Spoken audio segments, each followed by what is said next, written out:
1984 അന്ന് BJP പിന്നെ ജനിച്ചിട്ട് അധികം നാളായില്ല, 4 വർഷമേ ആയുള്ളൂ. അന്ന് മുതലേ വോട്ടേഴ്സ് ലിസ്റ്റിലുള്ളവരാണ് ഈ പറയുന്ന ഡബിളിംഗ് ഒക്കെ ഉള്ളവർ. സാധാരണ ആൾക്ക് ഒരു പ്രശ്നം വരില്ല. പക്ഷേ ബംഗ്ലാദേശിൽ നിന്ന് വന്നവനാണെങ്കിൽ ചിലപ്പോൾ പ്രശ്നം വരും. മുഹമ്മദ് യൂനസ് എന്നാണ് ബാപ്പാൻ്റെ പേര്. ബാപ്പ താമസിക്കുന്നത് ഡാക്കയിലാണെന്ന് പറഞ്ഞാൽ തീർച്ചയായിട്ടും അയാൾക്ക് വോട്ട് കിട്ടില്ല. ഇനി ഈ പുലി വരുന്നേന്ന് പറഞ്ഞ് ഇനിയിപ്പോൾ അവസാനം പുലി വന്നാൽ പോലും രാഹുൽ ഗാന്ധി പറഞ്ഞാൽ വിശ്വസിക്കാത്തതായിട്ടുണ്ട് നോർത്ത് ഇന്ത്യയിലെ അവസ്ഥ. ആ ബീഹാറിൽ ഇത്തവണ RJDക്ക് വലിയ കുഴപ്പമില്ലാതെ ഒരു സീറ്റ് പിടിക്കും. പക്ഷേ കോൺഗ്രസ് കൊടുക്കുന്ന 60 സീറ്റിൽ 15 സീറ്റിനപ്പുറം പോവില്ല, ഉറപ്പാണ്.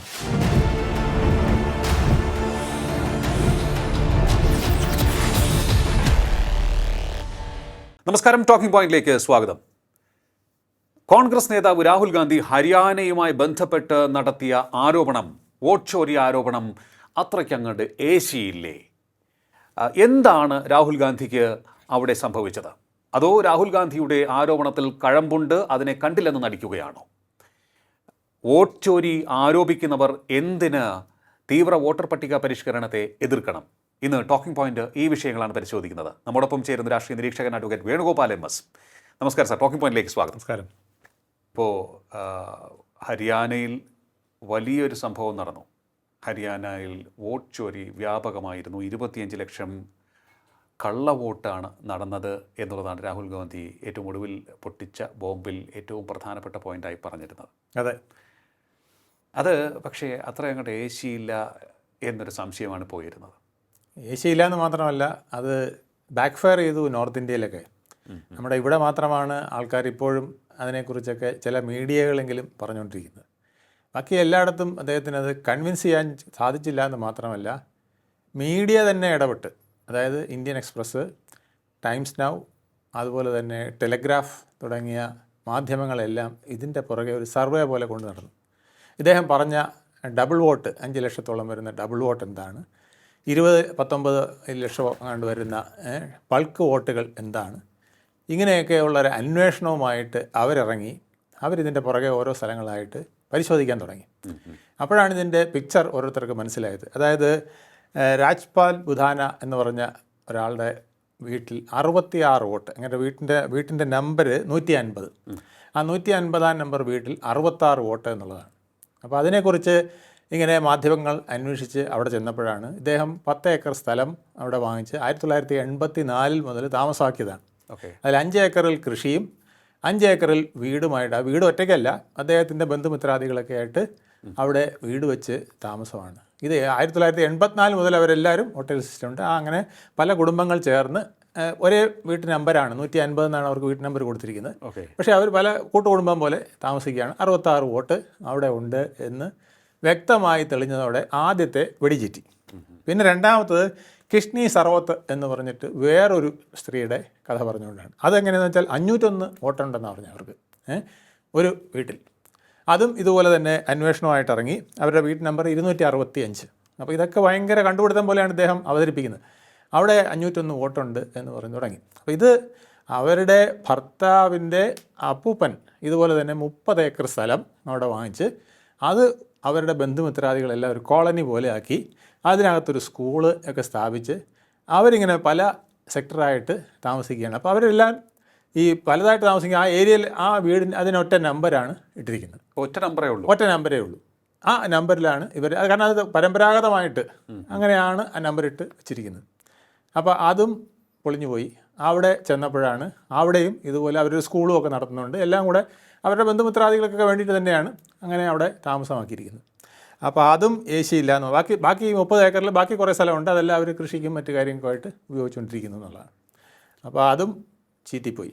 പക്ഷേ ഒരാൾ തന്നെ പല പേരിൽ പല, അതാണ് പിന്നെ വന്ന ഒരു വിവാദം. അതായത് ബ്രസീലിയൻ മോഡൽ വിവാദം വന്നത് അതാണ്. അതായത് 22 വോട്ട് വരെ ചെയ്തു എന്ന് പറഞ്ഞിട്ട് അതിൽ പിങ്കി, സ്വീറ്റി, പൂനം, സരസ്വതി എന്നൊക്കെ പറഞ്ഞുകൊണ്ട്, ദർശന എന്നൊക്കെ പറഞ്ഞുകൊണ്ട് പല പേരുകൾ അങ്ങനെ രാഹുൽ ഗാന്ധി പറയുകയുണ്ടായി.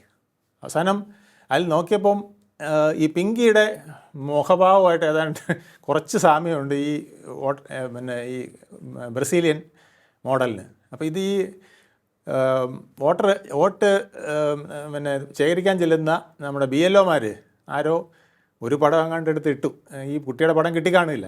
അപ്പോൾ അതിന് ഇവരെന്ത് ചെയ്താൽ ടെക്നിക്കലായിട്ട് ഇതിനായിട്ട് ഒരു പടം ഇട്ടു. ആ പടം പിന്നീട് ഈ ഗ്യാപ്പ് കിടക്കുന്നിടത്തൊക്കെ പലർ കയറി ഇത് തന്നെ പലയിടത്തും അങ്ങ് ഫില്ല് ചെയ്തു.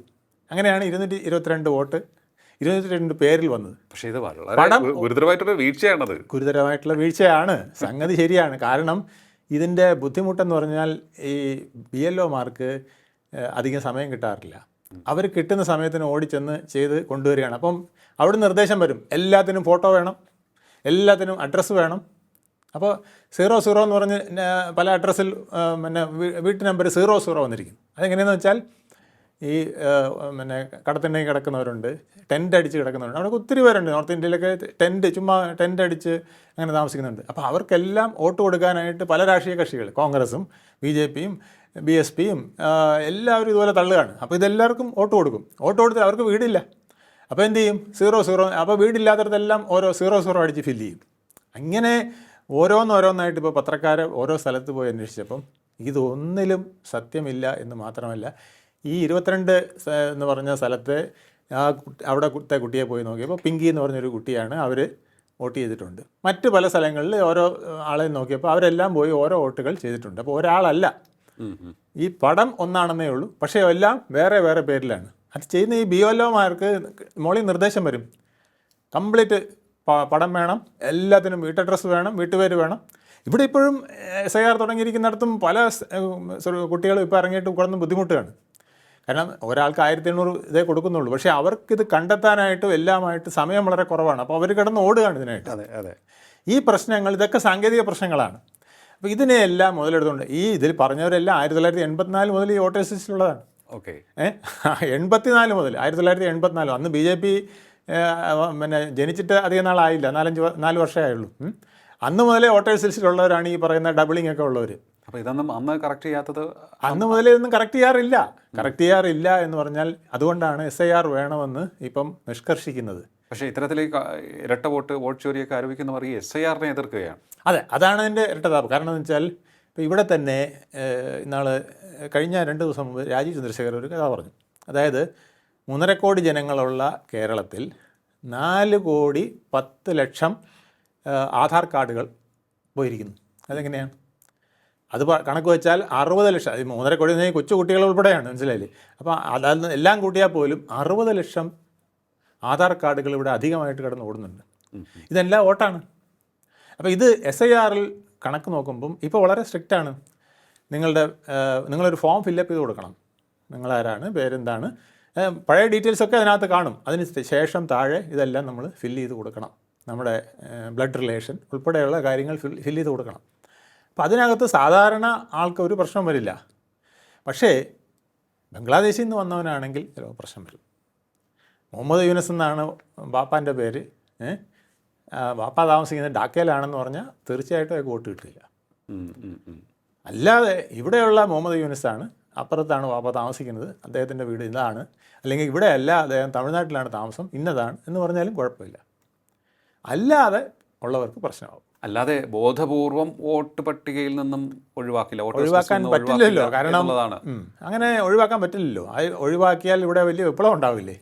ഹരിയാനയെ തന്നെ ഒരു ഉദാഹരണം എടുക്കാം. അവിടെ 90 സീറ്റാണുള്ളത് ഈ കഴിഞ്ഞ 2024 ഇലക്ഷനിൽ. അപ്പോൾ അവിടെ നടന്ന ഇലക്ഷനിൽ 2 കോടി വോട്ടാണുള്ളത്.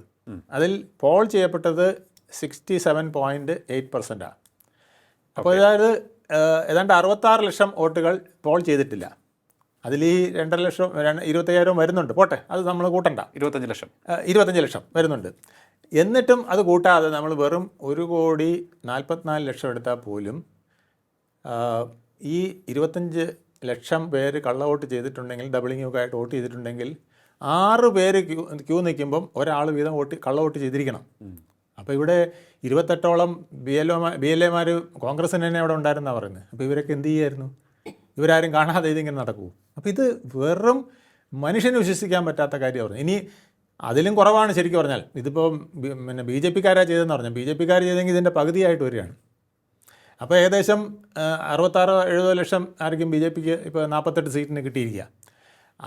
അതിൽ വോട്ട് ചെയ്ത ആൾക്കാരുടെ എണ്ണം എടുത്താൽ ഏതാണ്ട് 3 പേരിൽ ഒരാൾ, അത് 2 പേര് കഴിയുമ്പോൾ ഒരുത്തൻ കള്ളയോട്ട്, 2 പേര് കഴിയുമ്പോൾ ഒരുത്തൻ കള്ളയോട്ട്, ഇങ്ങനെ പോയാൽ മാത്രമേ അവിടെ ഇത്രയും പേർക്ക് 25 ലക്ഷം പേർക്ക് BJPക്ക് വേണ്ടി മാത്രമായിട്ടും വോട്ട് ചെയ്യാൻ പറ്റൂ എന്നുള്ളതാണ് ഈ നമ്മളെ വെറും ലോജിക്ക് വെച്ച് നോക്കിയാൽ. ഈ കണക്കുകളൊക്കെ മറ്റുള്ളവരാണ് നോക്കിയത്. അതായത് ഈ എതിരാളികളെ പേടിച്ച് മിണ്ടാതിരിക്കുന്ന BLOമാരുണ്ടെങ്കിൽ പോലും ഈ തിരഞ്ഞെടുപ്പ് കഴിയുമ്പോൾ അതെ അവർ പുറത്ത് പറയേണ്ടതാണല്ലോ അല്ലേ?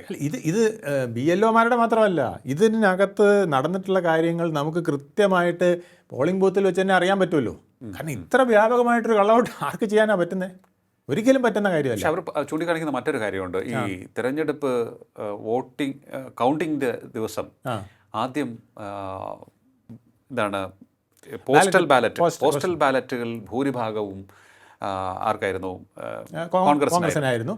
അപ്പോൾ 7 മറ്റേ പിന്നെ BJPക്ക് കിട്ടിയുള്ളൂ എന്നുള്ളതാണ്. അതെ, അതിനുശേഷം ഈ ഒരു 10 മണി വരെ 10-11 മണി വരെ കൗണ്ടിങ്ങുള്ള കാര്യങ്ങളൊക്കെ തന്നെ പരിശോധിക്കുമ്പോൾ കോൺഗ്രസ് ലീഡ് ചെയ്യുകയായിരുന്നു, വളരെ ശക്തമായ രീതിയിൽ ലീഡ് ചെയ്യുകയായിരുന്നു. പിന്നീട് അത് വേഗത്തിൽ കുറഞ്ഞു വരുന്നു എന്നുള്ളൊരു സംഭവം പറയുന്നുണ്ട്. അപ്പോൾ തിരഞ്ഞെടുപ്പിന് തൊട്ട് ശേഷം നടന്ന സർവേ ഫലങ്ങളെല്ലാം തന്നെ കോൺഗ്രസിന് അനുകൂലമായിരുന്നു. ഇതൊക്കെ അവർ ചൂണ്ടിക്കാണിക്കുന്ന ഓരോ കാര്യങ്ങളാണ്. ഒരു ലോജിക്കുണ്ട്. ഇതിലെന്ത് ലോജിക്കാണ് ഈ റിസൾട്ട് വന്നു കഴിഞ്ഞപ്പോഴുള്ളത് എന്നാണ് ചോദിക്കുന്നത്. ഇതിനകത്തെ ലോജിക്ക് ഇത്രയേ ഉള്ളൂ. അവിടെ ഇപ്പോൾ ഇവിടെ മുമ്പ് നോക്കുമ്പോൾ നമ്മൾ ഈ CPM അധികാരത്തിൽ വരാത്ത കാലങ്ങളിൽ നോക്കുമ്പം പോസ്റ്റൽ വോട്ട് എണ്ണിക്കഴിഞ്ഞാൽ CPM ലീഡിലാണ്. അപ്പോൾ ആദ്യം എഴുതി കാണിക്കുന്ന CPM അവിടെ 150 വോട്ടിന് അല്ലെങ്കിൽ 500 വോട്ടിന് ലീഡ് എന്നൊക്കെ പറയും. അത് കഴിഞ്ഞ് പിന്നെ മെയിൻ വോട്ട് എണ്ണുമ്പോൾ കോൺഗ്രസ്സാണ് ഇവിടെ ലീഡ് ചെയ്ത് വരാറ്. ഇത് സ്വാഭാവികമാണ്. സാധാരണഗതിയിൽ ഈ ഭരണത്തിന് അനുകൂലമായോ പ്രതികൂലമൊക്കെ ആയോ ആനുകൂല്യം കിട്ടുമ്പം സർക്കാർ ജീവനക്കാരുടെ വോട്ടാണുള്ളത്. ഇതിങ്ങനെ മാറിയും മറിഞ്ഞും വരാം. മറ്റ് ഇതെന്ന് പറയുന്നത് നമ്മൾ ഓരോ ഏരിയ വെച്ചാണ് വോട്ട് ബാലറ്റ് ബോക്സ് കൊണ്ടിരുന്നത് അല്ലേ? ഇവിടെ ശിവൻകുട്ടി നേമത്ത് അവസാന റൗണ്ട് എണ്ണുന്നവരെ പുറകിലായിരുന്നു അല്ലേ? എപ്പോഴാണ് ലീഡ് ചെയ്തത്? നമ്മുടെ മണക്കാട്, കമലേശ്വരം ഇങ്ങനെ തുടങ്ങിയ മുസ്ലിം അല്ലെങ്കിൽ ന്യൂനപക്ഷ ബെൽറ്റുകളിലെ വോട്ടുകൾ എണ്ണി തുടങ്ങിയപ്പോൾ ഒറ്റയടിക്ക് പ്ലേറ്റ് മാറുകയാണ്. എങ്ങനെയാണ്? 5000 വോട്ടിൻ്റെ ഭൂരിപക്ഷത്തിലേക്ക് എത്തുകയാണ്. അതുവരെ പുറകിൽ നിന്ന അല്ലെങ്കിൽ ലീഡ് ചെയ്തിരുന്ന കുമ്മനം രാജശേഖരൻ പിന്നെ പുറകോട്ട് പോവുകയും ഇദ്ദേഹം മുന്നിൽ വരികയും ചെയ്തു അല്ലേ? അതെ, ഇത് സ്വാഭാവികമാണ്. ഇതിങ്ങനെ ഓരോ ഏരിയ വെച്ചാണ് ഈ പെട്ടി വരുന്നത്. അപ്പോൾ പെട്ടി വരുന്നതനുസരിച്ച് നമ്മളിങ്ങനെ വന്നു. അപ്പോൾ അങ്ങനെയാണെങ്കിൽ നേമത്ത് എന്തോ കുഴപ്പം നടന്നിട്ടുണ്ടല്ലോ, നമുക്കത് പറഞ്ഞൂടെ? ശിവൻകുട്ടി അവസാനമാണ് 5000 വോട്ടിന് ലീഡ് ചെയ്യുക. അതുവരെ BJP ആണ് ലീഡ് ചെയ്തിരുന്നത്. അപ്പോൾ അവിടെ അവസാനം എന്തോ കുഴപ്പമെന്ന് പറഞ്ഞാൽ അതിനൊന്നും യാതൊരു അർത്ഥവുമില്ല. കാരണം ഓരോ പ്രാദേശികമായ ആൾക്കാരുടെ ചിന്താഗതിയും പ്രത്യേകിച്ച് BJP വന്നു കഴിഞ്ഞപ്പോൾ BJPയും ന്യൂനപക്ഷങ്ങളും തമ്മിലുള്ള ചില ബന്ധങ്ങളുടെ പ്രശ്നങ്ങളും കാരണം ചിലയിടത്ത് ന്യൂനപക്ഷം കൂടുതലുള്ളിടത്ത് അങ്ങനെ വന്നെന്നിരിക്കും. ഇപ്പോൾ ഏറ്റവും കൂടുതൽ ഭൂരിപക്ഷം കിട്ടിയ ആൾ ആസാമിലെ പിന്നെ ഒരു MP ആണ്. അദ്ദേഹത്തിന് 10 ലക്ഷം വോട്ടാണ് ഭൂരിപക്ഷം. 10 ലക്ഷം വോട്ടാണ് ഭൂരിപക്ഷം.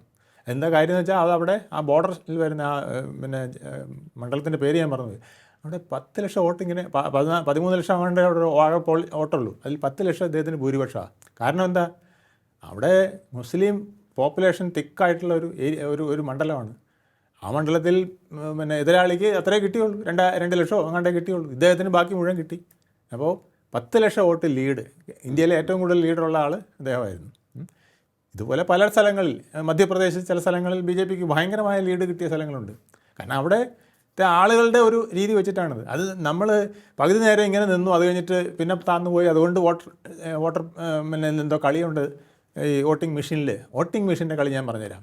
വോട്ടിംഗ് മെഷീൻ്റെ കളി എന്ന് പറഞ്ഞ് അവസാനം ADR, association of democratic reforms, അത് നിസ്സാരന്മാരല്ല, എല്ലാ IITയിലെ പ്രൊഫസർമാരും മറ്റു വിദഗ്ധന്മാരും ഒക്കെ ഉള്ളതാണ്.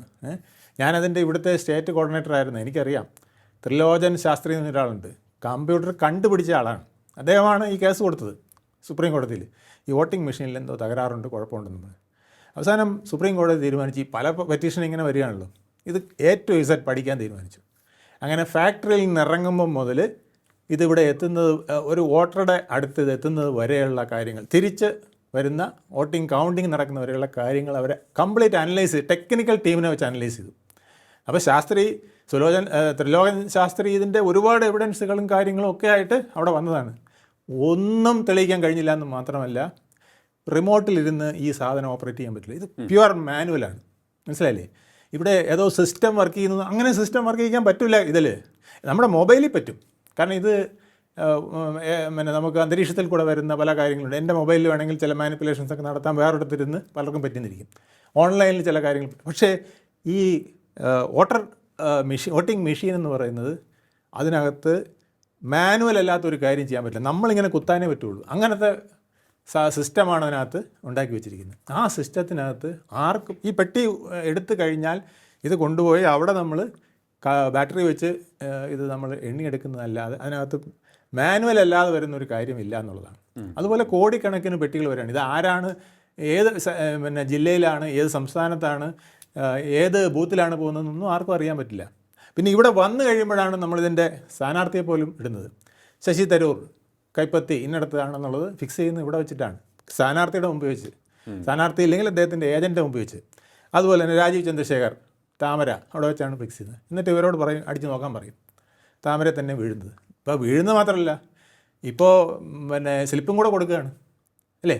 അപ്പോൾ അതുകൊണ്ട് നമുക്ക് വേണമെങ്കിൽ നമുക്ക് കാണാൻ പറ്റും, നമ്മുടെ സ്ലിപ്പ് എടുക്കാൻ പറ്റും അല്ലേ. VVPAT വന്നിരിക്കുകയാണ്, ആ സ്ലിപ്പ് എടുക്കാൻ പറ്റും. അപ്പോൾ ഇതെല്ലാം വളരെ ഫുൾ പ്രൂഫാക്കി സുപ്രീം കോടതി വളരെ കർശനമായ നിർദ്ദേശം കൊടുത്തു. ഇനി ഈ തരത്തിലുള്ള പരാതിയും പറഞ്ഞുകൊണ്ട് വരരുത്, കംപ്ലീറ്റ് പഠിച്ചു. അത് ഒരു 30 പേജോ മറ്റോ ഉള്ള ഒരു ഓർഡറാണ്. ADR versus government of India, അതോ ഇലക്ഷൻ കമ്മീഷനാണ്. അപ്പോൾ ഇതെല്ലാം വെറും തട്ടിപ്പ് പറയുന്നതാണ്. ഇതിനകത്ത് യാതൊരു വസ്തുതയില്ല മെഷീനിനെ സംബന്ധിച്ചിടത്തോളം. അപ്പോൾ ഈ മെഷീനിൽ അങ്ങനെ പകുതി കഴിഞ്ഞപ്പോൾ ഇങ്ങനെ കയറി വന്നു, അങ്ങനെയൊന്നും കയറി വരാൻ പറ്റില്ല. പക്ഷേ പണ്ട് സ്റ്റീൻ ശേഷം പറയായിരുന്നു, ബീഹാറിലൊക്കെ പിന്നെ 89 വരെ കോൺഗ്രസ് അട്ടിച്ച് കയറിയതിൻ്റെ കാരണം തീരാറാകുമ്പം ഒരു ടീം വരും, പെട്ടിയിൽ എത്ര ഓർഡർ ഉണ്ടോ എന്ന് പ്രിസൈഡിങ് ഓഫീസറോട് ചോദിക്കും. അയാൾ ഉടനെ തന്നെ കണക്ക് നോക്കി പറയും. ഇപ്പോൾ കൊണ്ടുവരാൻ എന്നിട്ട് എടുത്തുകൊണ്ട് പോയി പിന്നെ കുത്തി ഇട്ടിട്ട് മറ്റേ ഏത് സ്ഥാനാർത്ഥിയും കുറേ സാധനം കുത്തിയിട്ടിട്ട് തിരിച്ച് കൊടുത്തിട്ട് പറയും റിട്ടേണിംഗ് ഓഫീസർക്ക് കൊണ്ട് കൊടുക്കാൻ പറയും. ഇങ്ങനെ ബൂത്തിൽ ചെന്ന് പിടിച്ചെടുത്ത് തിരിച്ചു കൊണ്ടുവച്ച് ഉണ്ടായിരുന്നു. ഇവർ തന്നെ കൊണ്ടുവന്ന് റിട്ടേണിംഗ് ഓഫീസറുടെ കൊടുക്കുന്ന സംവിധാനമൊക്കെ ഉണ്ടായിരുന്നു. അങ്ങനെ ബൂത്ത് പിടുത്തം വളരെ സ്വാഭാവികവും ഇതായിട്ട് നടന്നുകൊണ്ടിരുന്നതാണ്. ഇതിലൊന്നും കഥയില്ല. ഇതിപ്പോൾ പരിഷ്കരിച്ച് ഒരുപാട് ബെറ്റർ ആയിട്ടുണ്ട്. ഇത് അപ്പോൾ അതിൻ്റെ അടിസ്ഥാനത്തിൽ ആണ് ഈ അത് മാത്രമല്ല, ഈ മിഷൻ കൊണ്ടുവന്നത് കോൺഗ്രസ് ആണ്. അന്ന് BJP ആണ് എതിർത്തിരുന്നത്. അതെ, അല്ല മൻമോഹൻ സിംഗ് പ്രധാനമന്ത്രിയായിരുന്ന സമയത്താണ് ഈ പരിശോധനയൊക്കെ നടന്നതും മിഷൻ വന്നതും. അന്ന് ഇതിനെതിരായ ഭയങ്കര പ്രശ്നങ്ങൾ വന്നതാണ്. BJP അതിനെ ശക്തമായി എതിർത്തിരുന്ന, വേണ്ട നമുക്ക് ബാലറ്റ് തന്നെ മതി എന്ന് പറഞ്ഞുകൊണ്ട്. അപ്പോൾ ഇത് പരിഷ്കരിച്ച് ഇതാണെന്ന് പറഞ്ഞ് കൊണ്ടുവന്ന് എല്ലാം ചെയ്ത് അത് എവിടെ നോക്കിയാലും കോൺഗ്രസ് ജയിച്ചാൽ കുഴപ്പമില്ല. ഇപ്പം തന്നെ ഈ മെഷീനിൽ വല്ല തിരിമറിയും നടത്താമെങ്കിൽ ഈ പിന്നെ നികേഷിൻ്റെ കാലം പിടിച്ചുകൊണ്ട് BJP നടക്കേണ്ട കാര്യം ഉണ്ടായിരുന്നു. 400 സീറ്റ് പടപടയെന്ന് ഈ മെഷീനിൽ ചെയ്തുകൂടായിരുന്നു. എന്തിനാ ഈ പിന്നെ 240 വെച്ചുകൊണ്ടിരിക്കണേ? അല്ല, ഇതിപ്പോൾ ഈ രാഹുൽ ഗാന്ധി ഇങ്ങനെ ആവർത്തിച്ച് പറഞ്ഞുകൊണ്ടിരിക്കുകയാണ്. ഇത് 2-3 പ്രാവശ്യമായി പല സ്ഥലത്തും ഇത്തരത്തിൽ വോട്ട് ചോരി നടന്നു, അതായത് വോട്ട് മോഷണം നടന്നു എന്നാണ് അദ്ദേഹം പറയുന്നത്. ഒരു സംസ്ഥാനത്തെ ആകെ മോഷ്ടിച്ചു എന്ന് ഒടുവിൽ പറയുന്നു. അപ്പോൾ ഇത് ഇങ്ങനെ ആവർത്തിച്ച് പറഞ്ഞുകൊണ്ടിരിക്കുകയാണ്. ഇതിൻ്റെ ഫോളോ അപ്പ് വാർത്തകളിൽ ശ്രദ്ധിക്കാത്ത സാധാരണക്കാരുണ്ടാകും. പിന്നീട് ഇപ്പോൾ അങ്ങ് സൂചിപ്പിച്ച ഈ ദേശീയ മാധ്യമങ്ങൾ റിപ്പോർട്ട് ചെയ്ത കാര്യങ്ങൾ അറിയാത്ത അടുത്ത് കുറച്ച് ദിവസങ്ങൾ പറ്റും. അവരുടെയൊക്കെ മനസ്സിൽ ഇപ്പോഴും രാഹുൽ ഗാന്ധി പറഞ്ഞ വാക്കുകൾ കിടക്കുന്നുണ്ടാവില്ലേ? അവരുടെയൊക്കെ വോട്ടിങ്ങിന് അത് കിടക്കുന്നത് എവിടെയെന്ന് വെച്ചാൽ നമ്മുടെ തെക്കൻ സംസ്ഥാനങ്ങളിൽ, തെക്കൻ ഇന്ത്യയിൽ ചില സംസ്ഥാനങ്ങളിൽ, പ്രത്യേകിച്ച് കേരളത്തിൽ നമ്മുടെ ചില നമ്മുടെ മീഡിയയിലൊന്നും ഇതൊന്നും പറഞ്ഞാൽ ഏൽക്കുകയില്ല. അവരാരും ഇതൊന്നും സമ്മതിക്കില്ല. അവരെല്ലാം ഇതിന് ബദൽ പറഞ്ഞുകൊണ്ട് നിൽക്കും. ഞാൻ 2-3 ചാനൽ ചർച്ചകൾ പോയിടത്തൊക്കെ മിണ്ടാൻ സമ്മതിക്കില്ല. ആ വിഷയം പറയരുത്, വേറെ വിഷയം പറയാനാണ് പറയുന്നത്. നമ്മൾ ഇതിന് തെളിവായിട്ടൊന്നും പറയാൻ പാടില്ല. ഇതിലെന്തുണ്ടെന്ന് പറഞ്ഞാൽ മതി. ഈ 25,000 എന്തുണ്ടെന്ന് പറഞ്ഞാൽ മതി. അതിന് റിലേറ്റീവായിട്ട് വരുന്ന ഒരു ഇൻഫർമേഷൻ കൊടുക്കാൻ പാടില്ല. അപ്പോൾ ഒട്ടം തന്നെ ഒന്നുകിൽ ആങ്കർ ചാടി വീഴും, അതല്ലെങ്കിൽ പാനലിസ്റ്റ് ചാടി വീഴും. ഇത് പരസ്യമായ പിന്നെ ഒരു കള്ളം തെളിയിക്കാൻ, കള്ളം സത്യമാണെന്ന് വരുത്താനുള്ള ശ്രമമാണെന്നുള്ളത് നോർത്ത് ഇന്ത്യയിൽ വ്യാപകമായിട്ട് എല്ലാവർക്കും മനസ്സിലാക്കി കഴിഞ്ഞു. എലീറ്റായിട്ടുള്ള ഓഡിയൻസിന് മുഴുവൻ മനസ്സിലാക്കി കഴിഞ്ഞു. മീഡിയയ്ക്ക്, നോർത്ത് ഇന്ത്യ മീഡിയ പൂർണ്ണമായിട്ടും മനസ്സിലാക്കിയിട്ടുണ്ട്. അവരാണ് ഈ എക്സ്പെരിമെൻറ്റുകളെല്ലാം നടത്തിയത്. ഇവിടെയും ഏതാണ്ട് ഇപ്പം മിണ്ടാതായിട്ടുണ്ട്. ഇപ്പം മീഡിയ ഈ പറഞ്ഞ ഈ ചർച്ചയിലിരിക്കുമ്പോൾ ചർച്ച നയിക്കുന്നയാളും പാനലിസ്റ്റും ഒക്കെ തന്നെ ഇത്തരത്തിലുള്ള നീക്കങ്ങൾ, അതായത് ജനങ്ങളെ തെറ്റിദ്ധരിപ്പിക്കാനുള്ള നീക്കങ്ങൾക്ക് കൂട്ടുനിൽക്കുകയാണെന്നാണോ പറയുന്നത്? അങ്ങനെ നിൽക്കുന്ന ചാനലുകൾ എനിക്ക് ഫേസ് ചെയ്തേണ്ടി വന്നിട്ടുണ്ട്. എന്ന് മാത്രമല്ല, എന്നെ പറയാൻ പോലും സമ്മതിക്കാതെ അവസാനം മറ്റ് പാനലിസ്റ്റുകൾക്ക് പിന്നെ 10 മിനിറ്റ് കൊടുത്തപ്പോൾ അവസാനം മിസ്റ്റർ വേണുഗോപാൽ നിങ്ങൾക്ക് 1 മിനിറ്റേ ഉള്ളൂ എന്ന് പറഞ്ഞിട്ട് 1 മിനിറ്റ് തന്നിട്ട് ആ 1 മിനിറ്റിൽ പോലും ആങ്കർ കണ്ടിന്യൂസ് ആയിട്ട് എന്നോട് ചോദ്യം ചോദിച്ച് എനിക്ക് ആ 1 മിനിറ്റ് പോലും ഫുൾഫിൽ ചെയ്യാൻ പറ്റാതെ, പിന്നെ ഞാൻ ഈ ഫയർ ക്വസ്റ്റ്യൻ ചോദിക്കുന്ന പോലെ കുറേ കാര്യങ്ങൾ എനിക്ക് തോന്നിയത് വിളിച്ച് പറയേണ്ട സാഹചര്യം വരെ വന്നു. അപ്പം ഇത് ബോധപൂർവം ചെയ്യുന്നതുണ്ട് എന്നുള്ളതാണ്. അത് കേരളത്തിലെ മീഡിയയ്ക്ക് എല്ലാ മീഡിയ അല്ല, ചില മീഡിയകൾക്ക് അങ്ങനെ ഉണ്ട്. ഓക്കെ, അപ്പോൾ ഈ ഇത്തരത്തിലുള്ള ശ്രമങ്ങൾ സാധാരണയായിട്ട് നടക്കുന്നുണ്ട് എന്ന് കേൾക്കുന്നു. ഓക്കെ, അങ്ങനെയാണ് എന്നുണ്ടെങ്കിൽ ഇതിനകത്ത് ഇപ്പോൾ വന്നിരിക്കുന്ന പ്രശ്നം ഇനി ഈ പുലി വരുന്നേന്ന് പറഞ്ഞ് ഇനിയിപ്പോൾ അവസാനം പുലി വന്നാൽ പോലും രാഹുൽ ഗാന്ധി പറഞ്ഞാൽ വിശ്വസിക്കാത്തതായിട്ടുണ്ട് നോർത്ത് ഇന്ത്യയിലെ അവസ്ഥ. നോർത്ത് ഇന്ത്യയിൽ നല്ല ഇന്ത്യയിൽ പൊതുവേ അങ്ങനെ അങ്ങനെയാണെന്നുണ്ടെങ്കിൽ രാഹുൽ ഗാന്ധി ആരെങ്കിലും മിസ്ലീഡ് ചെയ്യുന്നതായിരിക്കോ, അതോ എന്താണ് ഇതിന്റെ പിന്നിൽ നടന്നിട്ടുള്ളത്? അദ്ദേഹം ഇത് പ്രോപ്പറായിട്ട് സ്റ്റഡി ചെയ്യുന്നില്ല എന്നുള്ളതാണ്. ഇത് ആരോ അദ്ദേഹത്തിനെ ഇങ്ങനെ ധരിപ്പിക്കുന്നു, അദ്ദേഹം അത് മനസ്സിലാക്കുന്നു, അങ്ങനെ പ്രസൻറ്റ് ചെയ്യുന്നു. പുള്ളിക്കാരൻ ജെന്റിൽമാൻ ആണെന്നുള്ളതാണ് എൻ്റെയും വിശ്വാസം. കാരണം 1988-89 കാലഘട്ടത്തിൽ ഇവിടെ അദ്ദേഹം വന്നപ്പോഴും ഞാൻ അദ്ദേഹത്തിൻ്റെ കൂടെ നടന്ന ഒരാളാണ്.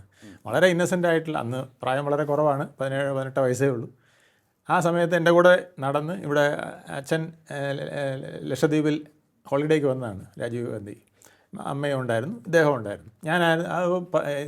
പിന്നെ നേവി ഉദ്യോഗസ്ഥന്മാരാണ് അച്ഛനെയും അമ്മയെ കൊണ്ടുവരുന്നത്. ഞാനാണ് ഇദ്ദേഹത്തിൻ്റെ കൂടെ നടന്നിരുന്നത്. എനിക്ക് അന്നേ ബോധ്യപ്പെട്ടിട്ടുണ്ട് ഇദ്ദേഹം വളരെ ശുദ്ധനായ ഒരാളാണ്. പക്ഷേ വളരെ പിന്നെ എന്താ ഒരു ചില സമയങ്ങളിൽ പക്വത ഇല്ലാത്ത പോലെ പെരുമാറുന്നത് എനിക്ക് തോന്നിയിട്ടുണ്ട്. കാരണം അദ്ദേഹത്തിൻ്റെ ജീവിതത്തിൽ ഒരുപാട് തിരിച്ചടികൾ വന്നിട്ടുണ്ട്. എനിക്ക് തോന്നുന്നത് അതാണ്. അച്ഛൻ്റെ ജ്യേഷ്ഠൻ്റെ മരണം, അതിൻ്റെ ബോഡി കൊണ്ടുവരുന്നു. അത് കഴിഞ്ഞ് അദ്ദേഹം വളരെ സ്നേഹിച്ച് അദ്ദേഹത്തിൻ്റെ കൂടെ ബാഡ്മിൻ്റൺ കളിക്കുക, അദ്ദേഹത്തിൻ്റെ കൂടെ പല കാര്യങ്ങൾ കുട്ടികളെ പോലെ നിന്ന് കളിച്ചിരുന്ന ഇന്ദിരാഗാന്ധി, അവരുടെ ദാരുണമായ മരണം, അതെല്ലാം കഴിഞ്ഞിട്ട് പിന്നെ അവസാനം അച്ഛൻ്റെ ഭീകരമായ മരണം, ഇതൊക്കെ ഒരു കുട്ടിയിലുണ്ടാക്കുന്ന ഷോക്ക് ചില്ലറയല്ല. ആ ഷോക്കുകൾ അദ്ദേഹത്തിനെ ചിലതിൽ നിന്നൊക്കെ കോൺസെൻട്രേറ്റ് ചെയ്യാതെയോ വഴുതി മാറാനോ ഒക്കെ പ്രേരിപ്പിച്ചിട്ടുണ്ടോ എന്ന് ഞാൻ സംശയിക്കുന്നു. അതല്ലെങ്കിൽ is A very gentleman, nice person. രാഷ്ട്രീയത്തിൽ വന്ന കാലത്തും അദ്ദേഹം നല്ലത് മാത്രമേ ചെയ്യാവൂന്ന് വിചാരിച്ചൊക്കെ പ്രവർത്തിച്ച ആളാണ്. പക്ഷേ പലപ്പോഴും വിപരീത ഫലങ്ങൾ ഉണ്ടാക്കി പോകുന്നത് ചിലത് കാണാറുണ്ട് എന്നുള്ളതാണ്. ഓക്കെ, ആ സ്റ്റഡി ആയിട്ടൊരു പൊളിറ്റിക്കൽ ഫീൽഡിൽ നിൽക്കാൻ അദ്ദേഹത്തിന് കഴിയും. എവിടെയെങ്കിലും ഒരു പ്രശ്നം കഴിഞ്ഞ് കഴിഞ്ഞാൽ ഉടൻ അദ്ദേഹം ഇവിടുന്ന് ഓടി വേറെ എവിടെയെങ്കിലും പോയി റിലാക്സ് ചെയ്യുന്ന ഒരു നേച്ചറിലാണ് കണ്ടിട്ടുള്ളത്. ബീച്ചിൽ പോയി കിടക്കുന്ന പോലെ, ഇവിടെ പലരും കളിയാക്കുന്ന പോലെ. അത് അദ്ദേഹത്തിൻ്റെ ഒരു ഇതാണ്. ഒരു ഫൈറ്റിന് നിന്ന് കഴിഞ്ഞാൽ പിന്നെ ഓടിക്കളയും. പിന്നെ കുറേ നാൾ കഴിഞ്ഞിട്ടാണ് പിന്നെ രംഗത്ത് വന്നിട്ട് ഒരു വെടി പൊട്ടിച്ചിട്ട് വീണ്ടും പോവുക. അങ്ങനെ കൺസിസ്റ്റൻസി ഇല്ലാത്ത ഒരു നേതാവിന്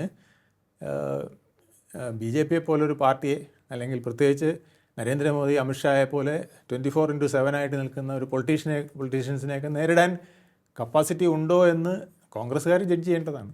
ഓക്കെ, സീരിയസ് ആയിട്ടുള്ളൊരു ഇഷ്യൂ ആണത്. അതല്ലെങ്കിൽ അദ്ദേഹത്തിൻ്റെ ഒരു സപ്പോർട്ട് സ്റ്റാഫ് അവർ വേണ്ടത്ര രീതിയിൽ ശോഭിക്കുന്നില്ല, അവർക്ക് അതിനുള്ള സപ്പോർട്ട് സ്റ്റാഫ് ഇല്ല അദ്ദേഹത്തിന്. ഞാൻ മുമ്പ് പറഞ്ഞതല്ലേ, ഇപ്പോൾ സച്ചിൻ പൈലറ്റ് രാജസ്ഥാനിൽ ഈ അശോക് ഗെഹ്ലോട്ടുമായിട്ട് തർക്കം വന്ന സമയത്ത് മാറ്റിയിട്ട് പയ്യൻ നിൽക്കട്ടെ, നിങ്ങളുടെ കാലം കഴിഞ്ഞില്ലേ, നിങ്ങൾ വേണേൽ എവിടെ പിന്നീട് ഭരണം വരുമ്പോൾ വല്ല ഗവർണറോ അല്ലെങ്കിൽ വേറെ എന്തെങ്കിലും കാക്കാം എന്ന് പറഞ്ഞ് മാറ്റി സച്ചിൻ പൈലറ്റിന് ആ രാജസ്ഥാൻ കൊടുത്തിരുന്നെങ്കിൽ ആ രാജസ്ഥാൻ ഇപ്പം അവരുടെ കയ്യിൽ നിന്നേനെ.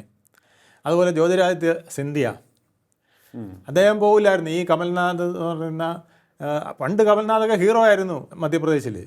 ആ കമൽനാഥിന് പകരം ജ്യോതിരാദിത്യ സിന്ധ്യയെ അന്ന് മുഖ്യമന്ത്രിയാക്കിയിരുന്നെങ്കിൽ ഇന്നും ചിലപ്പോൾ മധ്യപ്രദേശ് അവരുടെ കയ്യിൽ ഇരുന്നേനെ. രണ്ട് വലിയ സംസ്ഥാനങ്ങളല്ലേ ഇത്. അതുപോലെ കുമാരി ഷെൽജ, ഈ ഹരിയാനയിൽ പറ്റിയ എന്താ, കുമാരി ഷെൽജ എന്ന് പറയുന്ന മാഡം വളരെ പോപ്പുലറായിരുന്നു. അതിന് പകരം ഈ ഹൂഡയെ കൊണ്ടുവന്ന് അവരും തമ്മിൽ ഇൻറ്റേർണൽ ഫൈറ്റ്, എന്നിട്ട് ഹൂഡ അവരെ തോൽപ്പിക്കാനായിട്ട് കുറേ സ്ഥലത്ത് കാശ് കൊടുത്ത് റിബൽ സ്ഥാനാർത്ഥികളെ നിർത്തി. അങ്ങനെയൊക്കെയാണ് കോൺഗ്രസ് അവിടെ തോറ്റത്. അതൊക്കെ അദ്ദേഹം ഒളിച്ചു വയ്ക്കുകയാണ്. എന്നിട്ട് ആ പരാജയങ്ങളെല്ലാം കവർ ചെയ്തുകൊണ്ട് അപ്പോൾ കുമാരി ഷെൽജിയെ പോലുള്ള ആൾ ഹരിയാന മുഖ്യമന്ത്രിയായിട്ട് വരുന്നു, സച്ചിൻ പൈലറ്റ് രാജസ്ഥാനിൽ മുഖ്യമന്ത്രിയായിട്ട് വരുന്നു, ജ്യോതിരാദിത്യ സിന്ധ്യ ഇവിടെ മുഖ്യമന്ത്രിയായിട്ട് വരുന്നു, MP-യിൽ മധ്യപ്രദേശിൽ. അതുപോലെ തന്നെ UP-യിൽ പ്രിയങ്ക ഗാന്ധി വളരെ സ്ട്രോങ് ആയിട്ട് നിന്ന് പ്രവർത്തിക്കാൻ ശ്രമിക്കുക. ബീഹാറിൽ രാഹുൽ ഗാന്ധി നിൽക്കുക. അപ്പോൾ ഒരു 5-6 നോർത്ത് ഇന്ത്യൻ സ്റ്റേറ്റുകൾ പിടിച്ചാൽ സൗത്ത് ഇന്ത്യയിൽ പ്രശ്നമില്ല. ഇവിടെ KC വേണുഗോപാലും അവിടെ, അല്ലെങ്കിൽ ശിവകുമാറും ഒക്കെ കർണാടകയിലും ഒക്കെ ആയിട്ട്, അല്ലെങ്കിൽ തെലങ്കാനയിലോ ഒന്നും പ്രശ്നമില്ല. ഇതുപോലെ തന്നെയാണ് നമ്മുടെ രാജശേഖർ റെഡ്ഡിയുടെ മകനെ ആന്ധ്രയിൽ ഒറ്റി കൊടുത്തോണ്ടല്ലേ YSR റെഡ്ഡി. ഇല്ലെങ്കിൽ YSR റെഡ്ഡി അവിടെ മുഖ്യമന്ത്രിയാണ്. YSR റെഡ്ഡി അച്ഛൻ മരിച്ചപ്പോൾ ഞാനാണ് അടുത്ത അവകാശി എന്ന് പറഞ്ഞ് വന്നതാണ്. അപ്പോൾ അയാളെ വെട്ടി. ഇല്ലെങ്കിൽ ആന്ധ്രാപ്രദേശ് ഇന്ന് കോൺഗ്രസിൻ്റെ കയ്യിലിരിക്കില്ലായിരുന്നു, YSR റെഡ്ഡി ആയിട്ട്. അപ്പം ഇങ്ങനെ നോക്കിക്കഴിഞ്ഞാൽ അദ്ദേഹത്തിൻ്റെ ഉപദേശകരും അദ്ദേഹത്തിൻ്റെ ടീമും മൊത്തം ഫെയിലിയറായി പോയിട്ടുണ്ട്. ഇന്ത്യൻ പൊളിറ്റിക്സിൽ വലിയ വലിയ ബ്ലണ്ടറുകൾ അവർ കാണിച്ചു. ഉയർന്നു വന്ന ഒരുപാട് രത്നങ്ങളെ അവർ വെട്ടിക്കീറിയില്ലേ. കുമാരി ഷെൽജ എന്ന് പറയുന്നത് വേറൊരു മമതാ ബാനർജിയാണ്. അവരെ ഈ ഹൂഡ അവിടെ ഹരിയാനയിൽ വെട്ടി നാശമാക്കിയില്ലേ. അപ്പോൾ അത് നിന്ന് കൊടുക്കാതെ ഹൂഡ വയസ്സായ ആളാണ്, മാറി നിൽക്കുക. ഷെൽജ ഇത്തവണ ഷെൽജയെ മുഖ്യമന്ത്രിയാക്കി നിർത്തി അവിടെ ഫൈറ്റ് ചെയ്തിരുന്നെങ്കിൽ പിക്ചർ വേറൊന്നാകുമായിരുന്നു. അതുപോലെ ആം ആദ്മി പാർട്ടി അവിടെ കൂട്ടാത്തതുകൊണ്ട് 22,000 വോട്ടിൻ്റെ വ്യത്യാസം പറയുന്നു. ആം ആദ്മി പാർട്ടിയും കൂടെ അവിടെ നിന്നിരുന്നെങ്കിൽ ആ 22,000 വോട്ടും കൂടെ അവർക്ക് കിട്ടിയെങ്കിൽ ചിലപ്പോൾ ഹരിയാനയിൽ കുറേ കൂടെ ബെറ്റർ ആയിട്ടുള്ളൊരു സാധ്യത ഉണ്ടായിരുന്നു. അപ്പോൾ ഇതൊക്കെ നഷ്ടപ്പെടുത്തിയിട്ട് ഇതെല്ലാം നഷ്ടപ്പെട്ടത് ഇവിടെ വോട്ട് ചോരി നടന്നുകൊണ്ടാണെന്ന് പറഞ്ഞാൽ, ഇപ്പോൾ ബീഹാറിൽ ഇതാ വന്നിരിക്കുന്നത്. ബീഹാറിൽ 61 സീറ്റിൽ, നിങ്ങൾ എഴുതി വെച്ചോ, 61 സീറ്റിൽ കോൺഗ്രസ് മത്സരിക്കുന്നു. 15 സീറ്റിനപ്പുറം പോകില്ല എന്ന് ഞാൻ ഉറപ്പ് തരാം ഇപ്പോഴത്തെ പെർഫോമൻസ് വെച്ചിട്ട്. 9 സീറ്റാണ് പലരും പറയുന്നത്, ആ കണ്ടീഷനാണ്. അപ്പോൾ 61 സീറ്റ് കൊടുത്തിട്ട് ശരിക്കും പറഞ്ഞാൽ ഇത്തവണ ഭരണവിരുദ്ധ വികാരം, 20 വർഷത്തെ ഭരണവിരുദ്ധ വികാരം നിൽക്കുകയാണ്. ആ ബീഹാറിൽ ഇത്തവണ RJDക്ക് വലിയ കുഴപ്പമില്ലാതെ അവർ സീറ്റ് പിടിക്കും. പക്ഷേ കോൺഗ്രസ് കൊടുക്കുന്ന 60 സീറ്റിൽ 15 സീറ്റിനപ്പുറം പോകില്ല, ഉറപ്പാണ്. ഓക്കെ, അത് ആ കേടും കൂടെ തീർക്കാനാണ് അവിടെയും പ്രശ്നം നടപ്പുണ്ട്. അവിടെയും ഇപ്പോൾ ഇത് നടക്കുകയാണ്. SIR നടന്നിട്ടും അവിടെ കുഴപ്പം നടക്കുകയാണ് എന്ന് പറയുന്നത്. അപ്പോൾ അങ്ങനെ പോകുമ്പോൾ ഈ SIRനെ എതിർക്കേണ്ടത് കാര്യമില്ലല്ലോ. എതിർത്ത് ഇതിപ്പോൾ ഈ നമ്മുടെ കുറ്റം വേറൊരുത്തൻ്റെ പെടലി കയറ്റുന്നെന്ന് പറഞ്ഞ പോലെയാണ്. അദ്ദേഹത്തിന് പറ്റുന്ന നിരന്തരമായ പരാജയങ്ങളാണ്. ഓരോ സംസ്ഥാനം എടുക്കുമ്പോഴും, മഹാരാഷ്ട്ര എടുക്കുമ്പോൾ അവിടെ പരാജയം, രാജസ്ഥാൻ എടുക്കുമ്പോൾ അവിടെ പരാജയം, ഹരിയാന എടുക്കുമ്പോൾ അവിടെ പരാജയം, മധ്യപ്രദേശ് എടുക്കുമ്പോൾ അവിടെ പരാജയം.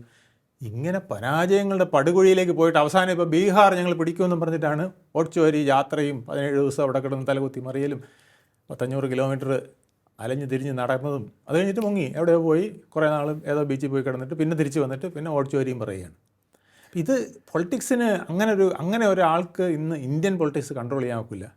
കാരണം അമേരിക്കയെയും ചൈനയെയും റഷ്യയൊക്കെ ആയിട്ട് ഫൈറ്റ് ചെയ്തുകൊണ്ട് നിൽക്കുന്ന ചില ലീഡേഴ്സാണ് നരേന്ദ്രമോദി എന്നൊക്കെ പറയുന്നത്. അപ്പോൾ അവരോടൊക്കെ പിടിച്ച് നിൽക്കണമെങ്കിൽ, ഇന്ത്യക്കകത്ത് നിൽക്കണമെങ്കിൽ വളരെ സ്ട്രോങ് ആയിട്ടുള്ള ഒരു ടീം ഒന്നുകിൽ വേണം, അല്ലെങ്കിൽ സ്ട്രോങ് ആയിട്ടുള്ള ലീഡേഴ്സ് വേണം. കാരണം പലപ്പോഴും പല നിരീക്ഷകരും ചൂണ്ടിക്കാണിച്ച പല കാര്യങ്ങളുണ്ട്. ഒന്ന് ഐഡിയോളജി, BJPയുടെ ഐഡിയോളജി. അവർക്ക് വളരെ ശക്തമായ പ്രവർത്തന ശൃംഖലയുണ്ട്, പ്രവർത്തകരുടെ ഒരു ശൃംഖലയുണ്ട്. മൂന്നാമത് നോക്കുമ്പോൾ അവർക്ക് മണി ആൻഡ് മസിൽ പവറുണ്ട്. ഈ മൂന്നിൽ ഏതിലെങ്കിലും. ഇത് മാത്രമല്ല, താഴെ തട്ടിലെ ജനങ്ങളുടെ വികാരങ്ങൾ അറിയാവുന്ന നരേന്ദ്രമോദിയെ പോലെ ഒരാൾ ഇല്ല എന്നുള്ളതാണ്. അതുപോലെ തന്നെ അവർക്ക് ഒരു സംഭവം ഉയർത്തിക്കൊണ്ടുവരാൻ സാധിച്ചത് നാഷണലിസം, ദേശീയതയുടെ വക്താക്കളായി അവർ മാറിക്കഴിഞ്ഞു. തീർച്ചയായിട്ടും. അപ്പോൾ ഇത്തരത്തിലുള്ള ഈ 4 പ്രധാനപ്പെട്ട ഘടകങ്ങൾ അവർക്ക് അനുകൂലമായി നിൽക്കുകയാണ്. ഇതിൽ എണ്ണി ഓരോന്നിലും അവർക്കെതിരെ എന്ത് ചെയ്യാൻ സാധിക്കുന്നു അതിനെ ആശ്രയിച്ചിരിക്കും BJP ഫൈറ്റ് ചെയ്യണമെന്നാണ് പറയുന്നത്. അതെ, അത് മാത്രമല്ല, താഴെത്തട്ടിലെ വികാരങ്ങൾ അറിയണമെങ്കിൽ അവിടെ നിൽക്കണം. അതെ, ഇപ്പം തന്നെ നമ്മളെല്ലാവരും ചോദിച്ചതാണ് ഈ ഇന്ത്യയെ പുരോഗതിയിലെത്തിക്കുന്നിട്ട് ഈ ശൗചാലയം പറഞ്ഞുകൊണ്ട് ഇദ്ദേഹം ഇറങ്ങിയിരിക്കുന്നത്. എല്ലായിടത്തും കക്കൂസുകൾ. ശരിക്കും പറഞ്ഞാൽ UPയിലും ബീഹാറിലെയും സ്ത്രീകൾ രാത്രി 7 മണി വരെ പിടിച്ചു വച്ചിരുന്നിട്ട് 7 മണിയാകുമ്പോഴാണ് പൊന്തക്കാട്ടിൽ പോയി വിസർജിച്ചുകൊണ്ടിരുന്നത് മലമൂത്ര വിസർജനങ്ങൾ. ഇരുട്ടാവാൻ വേണ്ടി കാത്തിരിക്കും രാവിലെ. കാരണം എല്ലാവരും കർഷകരെല്ലാം ഇറങ്ങും. അപ്പോൾ രാവിലെ പറ്റില്ല, ആളുകളെല്ലാം കൃഷിക്കൊക്കെ 5 മണിക്കും 6 മണിക്കും മുമ്പേ തന്നെ എല്ലായിടത്തും ഇറങ്ങും. അപ്പോൾ രാത്രിയാണ് പിന്നെ സൗകര്യം കിട്ടുന്നത്. ഈ സമയത്താണ് പാമ്പുകൾ ഇറങ്ങുന്നത്. അപ്പോൾ പല സ്ത്രീകളും പാമ്പ് കടിയേറ്റ് മരിക്കുന്നത് ഇദ്ദേഹം കണ്ടിട്ടുണ്ട്. ഇദ്ദേഹം RSSൻ്റെ പ്രവർത്തനമായിട്ട് UPയിലൊക്കെ നടക്കുമ്പോൾ കണ്ടിട്ടുണ്ട്. അതുകൊണ്ടാണ് ശൗചാലയം എന്ന് പറഞ്ഞുകൊണ്ട് ഇദ്ദേഹം നടന്നത്. അപ്പോൾ കേരളത്തിലുള്ളവരെന്ന് ചോദിച്ചു, ഇദ്ദേഹം എന്ത് വിപ്ലവമാണ് ഇന്ത്യയിൽ ഉണ്ടാക്കാൻ പോകണം, കക്കൂസ് വിപ്ലവം എന്ന് ചോദിക്കണം. പക്ഷേ നോർത്ത് ഇന്ത്യയിലെയും സ്ത്രീകളെ സംബന്ധിച്ചോളം, ബീഹാറിലെ സ്ത്രീകളെ സംബന്ധിച്ചോളം അതിൽ പരം ഒരു ആശ്വാസം അവർക്കില്ല. അതവർ മനസ്സിലാക്കി ആണ് ഇപ്പോൾ നിൽക്കുന്നത്. അതുപോലെ തന്നെ ഗ്യാസ് കൊടുത്തപ്പോൾ നമ്മൾ പറഞ്ഞു ഗ്യാസ് വേറൊരു ഇതാണ്. ബ്രോങ്കൈറ്റിസ് എന്ന് പറയുന്നത് നിത്യമായിരുന്നു അവിടുത്തെ സ്ത്രീകൾക്ക്. കാരണം ഈ ചുള്ളിക്കമ്പുകൾ വെച്ചിട്ട് എന്ന് ഊതും. ആ ഊതി കഴിയുമ്പോൾ തിരിച്ച് നമ്മൾ സക്ക് ചെയ്യുന്നത് വീണ്ടും ഈ പുകയും പൊടിയും കടന്ന സാധനമാണ്. മിക്കവാറും എല്ലാ ഗ്രാമീണ സ്ത്രീകൾക്കും ബ്രോങ്കൈറ്റിസ് ആയിരുന്നു. ഇത് അവിടേക്ക് അലഞ്ഞ് നടന്നിട്ടുള്ള നരേന്ദ്രമോദിക്ക് അറിയാമായിരുന്നു. അതുകൊണ്ടാണ് സ്ത്രീകൾക്ക് ഗ്യാസ് സിലിണ്ടറുകൾ സൗജന്യമായിട്ട് കൊടുക്കണം. ഗ്യാസ് സിലിണ്ടർ കിട്ടിയാൽ സ്റ്റൗ എങ്ങനെയെങ്കിലും ഒപ്പിക്കുമല്ലോ എന്ന് വെച്ചിട്ടുണ്ട്. എന്നിട്ട് പോലും സ്റ്റൗ ഒപ്പിക്കാതെ ചിലത് ബീഹാറിലുണ്ടായിരുന്ന പറഞ്ഞ് ഈ കിട്ടിയ സിലിണ്ടറിൻ്റെ പുറത്ത് പെട്ടിയെടുത്ത് വെച്ച് ഇരുന്ന്, കാരണം സൗജന്യമായിട്ട് കിട്ടുമ്പോൾ വാങ്ങിക്കും. അവർക്ക് അതിന് പോലും പണമില്ലാത്ത ഒത്തിരി വീടുണ്ടായിരുന്നു. അവർക്കിപ്പോൾ പണം കൊടുത്തു, അവർക്ക് എന്തെങ്കിലും തൊഴിൽ കണ്ടെത്താനും. ഇതൊക്കെ അവിടുത്തെ ജനങ്ങളിൽ 2 പേര്, നിതീഷിന് സൈക്കിൾ കൊടുത്തു. അവിടെ റോഡിലെങ്ങും ബസ്സും കാര്യങ്ങളൊന്നും അങ്ങനെ കിട്ടില്ല. അപ്പോൾ സൈക്കിൾ, എല്ലാവരും പോകുന്നത് ട്രാക്ടറിലാണ്. ഇവിടുന്ന് പോയ IAS ഓഫീസർമാർ എൻ്റെ അടുത്ത് വന്നിട്ടുണ്ട്. ചങ്ക് വെളി വരുമെന്ന് പറഞ്ഞു. ഈ ഒബ്സർവറായിട്ട് പോകുന്നവരെ, ഇലക്ഷൻ ഒബ്സർവറായിട്ട് പോകും. അവർ പറയും ഞങ്ങൾ പോവില്ല, അര കിലോമീറ്റർ പോകുമ്പോഴേക്കും നമ്മുടെ അര മണിക്കൂർ യാത്ര ചെയ്ത് കഴിയുമ്പം കുടുങ്ങി കാരണം റോഡുകളൊന്നും പ്രോപ്പറല്ല. ഈ ട്രാക്ടർ തന്നെ കടയെന്നാണല്ലോ പോകുന്നത്. ഇതിന് പുറമെ ഈ റോഡുകളെല്ലാം വെറും തല്ലിപ്പൊളികളായിരുന്നു. ഇതെല്ലാം നിതീഷ് കുമാറിൻ്റെ പരിപാടിയാണ്. ഇതെല്ലാം പക്കാ റോഡുകളാക്കി. കുട്ടികൾ മണ്ണെണ്ണ വിളക്കിലിരുന്നിൻ്റെ മൂക്കിലും എല്ലാം കണ്ണിലും എല്ലാം കരികയറ്റിയാണ് പഠിച്ചുകൊണ്ടിരുന്നത്. ഇപ്പോൾ ഇലക്ട്രിസിറ്റി വന്നു, എല്ലാ ഗ്രാമത്തിലും ഇലക്ട്രിസിറ്റി. പെൺകുട്ടികൾക്ക് സൈക്കിൾ, കാരണം ബസ്സിലൊന്നും പോകാൻ പറ്റില്ല, അവർ ഈ ട്രാക്ടറിൻ്റെ പുറത്തേക്ക് കയറി പോകുന്നുണ്ട്. എല്ലാ കുട്ടികൾക്കും സൈക്കിൾ വാങ്ങിച്ചു കൊടുത്തു. ഇതൊക്കെ അവിടുത്തെ വലിയ വിപ്ലവങ്ങളാണ്. ഇങ്ങനെ താഴെത്തട്ടിലെ ജനങ്ങളുടെ പൾസ് ഈ നിതീഷിനും അറിയാമായിരുന്നു, നരേന്ദ്രമോദിക്കും അറിയാമായിരുന്നു. അതുകൊണ്ടാണ് അവരെ ഇപ്പോഴും ജനങ്ങൾ സ്നേഹിക്കുന്നത്. അല്ലാതെ അവിടെ അപ്പോൾ എന്നിട്ട് പറഞ്ഞാൽ പോരാ, എൻ്റെ വോട്ട് ചോരി യാത്രയ്ക്ക് ഒത്തിരി പേരുണ്ടായിരുന്നു, പക്ഷേ വോട്ട് ചെയ്തപ്പോൾ നരേന്ദ്രമോദിക്ക് ആയിപ്പോയി എന്ന് പറഞ്ഞിട്ട് കാര്യമില്ലല്ലോ. ജനങ്ങൾക്ക് വലിയ വികാരമുണ്ട് അതിലൊക്കെയോ, ഞങ്ങളെ ഇങ്ങനെയൊക്കെ രക്ഷിച്ചത് ഇവരാണ് എന്ന രീതിയിൽ. ഓക്കെ, ഇതിപ്പോൾ നമ്മളിപ്പോൾ കേരളത്തിലേക്ക് വരികയാണെങ്കിൽ തന്നെ ഇവിടുത്തെ ഇടത് പാർട്ടികളും ഒപ്പം തന്നെ UDF ഒക്കെ ഈ SIR-നെ എതിർക്കുകയാണ്, തീവ്ര വോട്ടർ പട്ടിക പരിഷ്കരണത്തെ എതിർക്കുന്നുണ്ട്. സത്യം പറഞ്ഞാൽ ഈ ഇരട്ട വോട്ടുകൾ, അതുപോലെ തന്നെ ഇത്തരത്തിലുള്ള കള്ള വോട്ടുകൾ, ഇവയൊക്കെ തന്നെ ലിസ്റ്റിൽ നിന്നും മാറ്റുന്നതിലൂടെ വലിയ രീതിയിലൊരു പരിഷ്കരണമല്ലേ നടക്കുക? പരിഷ്കരണം, വൻപിച്ച പരിഷ്കരണം. അതായത് 2002 ശേഷം ഇവിടെ ഒരു തീവ്ര പരിഷ്കരണം നടന്നിട്ടില്ല. 2002 നമ്മുടെയൊക്കെ വീട്ടിൽ കയറി വോട്ടുണ്ടോ ചോദിച്ച്, ആരൊക്കെ ഉണ്ടെന്ന് ചോദിച്ച് വോട്ട് പിന്നെ ലിസ്റ്റ് ഉണ്ടാക്കിയത്. ഇപ്പോൾ പിന്നെ അതിന് ശേഷം ചെയ്യുന്നത് പറയാം, ആഡിങ് മാത്രമേ ഉള്ളൂ. ഇപ്പോൾ ആധാർ വെച്ചിട്ട് ആഡ് ചെയ്യുക. പറഞ്ഞില്ലേ, 3.5 ലക്ഷം പേർ കുട്ടികൾ, കുഞ്ഞുകുട്ടി പരാതിനെ ഉൾപ്പെടെ 3.5 ലക്ഷത്തിന് 3.5 കോടിക്ക് താഴെ ഉള്ളൂ. പക്ഷേ 4 കോടി 10 ലക്ഷം ആധാർ ഇവിടെ ഇഷ്യൂ ചെയ്തിരിക്കുന്നു. പിന്നെ അപ്പോൾ അതെങ്ങനെയാണ് 60 ലക്ഷം ആധാർ ആര് കൊണ്ടുപോയി? ഇതെല്ലാം വോട്ടർ ലിസ്റ്റിൽ കയറുന്നുണ്ട്. എൻ്റെ ഓർമ്മയിൽ വരുന്നത് അടൂർ പ്രകാശിൻ്റെ വാർത്താ സമ്മേളനമാണ്. അവിടെ എത്രയോ 1.5 ലക്ഷം കള്ളവോട്ടുകൾ ആറ്റിങ്ങൽ മാത്രം. അതുകൊണ്ടാണ് സമ്പത്ത് നിരന്തരം ജയിച്ചുകൊണ്ടിരുന്ന സമ്പത്ത്, അതിനു മുമ്പ് നിരന്തരം ജയിച്ചുകൊണ്ടിരുന്ന വർക്കല രാധാകൃഷ്ണൻ ഉൾപ്പെടെയുള്ളവരുടെ ആ പട്ടികയിൽ നിന്നും ആദ്യമായിട്ട് അടൂർ പ്രകാശ് എന്ന് കൈപ്പത്തിക്കാരൻ ജയിച്ചു വന്നത്. 1000 ചില്ലുവാനും വോട്ടുകൾക്കാണെങ്കിൽ പോലും ഇപ്പോൾ തുടർ വിജയത്തിന് ശേഷം തലേക്കുന്നിൽ ബഷീറും മറ്റുമൊക്കെ വിജയിച്ചു. അത് പണ്ട്. അതിനുശേഷം അവിടെ അങ്ങനെ ഒരു സംഗതി ഉണ്ടായിട്ടില്ല. ഇവിടെ 32,000 വോട്ട് തിരുവനന്തപുരം നഗരസഭയിൽ തന്നെ ഉണ്ടെന്ന് പറയുമ്പോൾ എന്താണ്?